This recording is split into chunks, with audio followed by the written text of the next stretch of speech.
Welcome back, mystery seekers.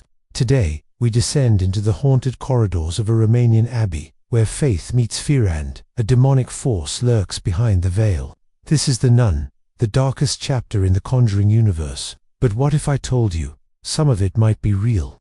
The year is 1952. A young nun is found dead an apparent suicide at the Carter Monastery in Romania. The Vatican sends Father Burke, a priest with a haunted past, and Sister Irene, a novitiate with visions, to investigate. What they uncover is not just a tragedy, but a gateway to hell itself. The abbey is cloaked in silence, its halls echoing with whispers and shadows, and beneath it all, something ancient stirs. Let's talk characters. Father Burke is haunted by guilt. He once failed to save a possessed boy named Daniel. That trauma follows him like a shadow. Sister Irene, on the other hand, is chosen not just for her faith, but her vision. She sees things others can't. And Frenchie, the local villager who found the body, is the reluctant hero. He's charming, skeptical, and ultimately brave. Each character represents a psychological archetype: guilt, innocence, and reluctant courage. But the real terror, it's not the demon, it's what it reflects back at them. Valak, the demon nun, first appeared in The Conjuring 2, but here, she takes center stage. Her origins: a rift opened during medieval times, sealed by holy relics. But war and neglect weakened the seal.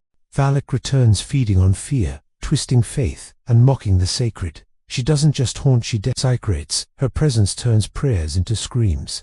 Let's break down some of the most chilling scenes. First, the bell scene: Father Burke buried alive. He's trapped in a coffin, clawing at the lid, while the demon taunts him. Claustrophobia meets supernatural dread. Then, Sister Irene's baptism becomes a weapon when she uses the blood of Christ. She's possessed, but her faith holds. And finally, the confrontation with Valak. She's banished but not destroyed. Notice the symbolism: burial, rebirth, and sacrifice. It's not just horror, it's ritual. The abbey itself is a character. Its architecture is Gothic, oppressive, and maze-like. Every hallway feels like a trap. The nuns are silent, praying endlessly, but they're not alive. They're echoes, illusions. Valak manipulates reality, turning faith into fear. Even the holy relic, the blood of Christ, is hidden in a snake-infested chamber. Symbolism, absolutely. Temptation, sin, and redemption, all wrapped in horror. Now, is any of this real? Not exactly.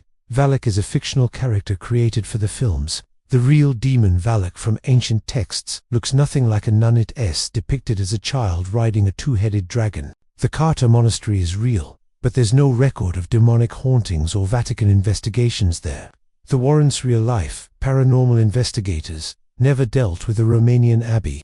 So, while The Nun borrows the aesthetic and tone of real-world religious horror, it's a cinematic invention, not a documented event. But here's where it gets eerie.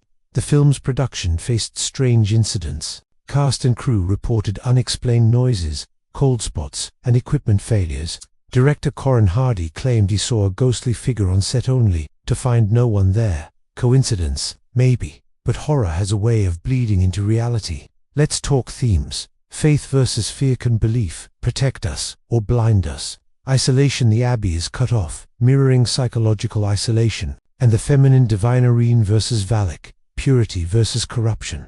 This isn't just a horror film, it's a meditation on trauma, belief, and the cost of confronting evil. Even the idea of suicide in a sacred space challenges the boundaries of sanctity. The film asks, what happens when the holiest place becomes the most haunted? The ending leaves us with a chilling twist. Frenchie, who seemed safe, is revealed to be possessed. That possession leads directly into The Conjuring. The timeline loops. Evil doesn't die, it adapts. And sometimes, it wears a holy face. Now here's the real question. Do I think it's real? Honestly, I think horror reflects something deeper. Not literal demons, but the ones we carry. Guilt, fear, trauma. The Nun isn't a documentary, it's a mirror. And sometimes, what we see in that mirror is scarier than any ghost. But I want to know what you think. Do you believe in the paranormal? Could a place like this exist? Drop your thoughts in the comments. I read every one. If you enjoyed this breakdown, hit like, subscribe, and ring that bell so you don't miss the next mystery. And if you want more horror deep dives, let me know what film we should dissect next. Until then, stay curious, stay brave, and remember, in the world of mystery, Nothing stays buried forever.